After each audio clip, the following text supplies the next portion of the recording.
চলতি মাসের মাঝামাঝিতে সৌদি আরব ও পাকিস্তান একটি ঐতিহাসিক সামরিক চুক্তি স্বাক্ষর করেছে। এই চুক্তি অনুযায়ী দুই দেশের যে কোনো একটির উপর হামলাকে উভয়ের উপর হামলা হিসেবে বিবেচনা করা হবে। পারমাণবিক শক্তিধর পাকিস্তানের সঙ্গে সৌদির এই চুক্তির পর গুঞ্জন ওঠে পাকিস্তান তাদের মিত্র সৌদিকে পারমাণবিক অস্ত্র সরবরাহ করতে পারে।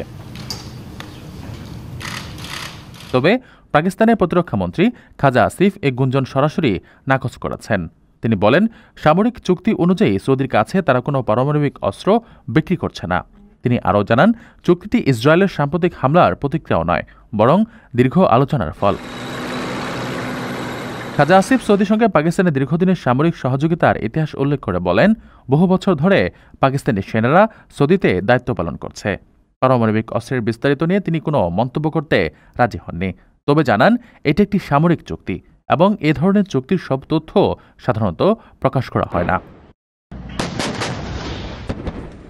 আপনার স্বপ্নগুলো আকাশ ছুবে প্রবাসীর হেলিকপ্টারের মাধ্যমে। বিয়ে, জন্মদিন অথবা যে কোনো বিশেষ প্রয়োজনে হেলিকপ্টার ভাড়া করতে যোগাযোগ করুন স্ক্রিনে দেয়া নাম্বারে। প্রবাসীর হেলিকপ্টার, নিরাপদ ও সাশ্রয়ী বাহনের বিশ্বস্ত নাম।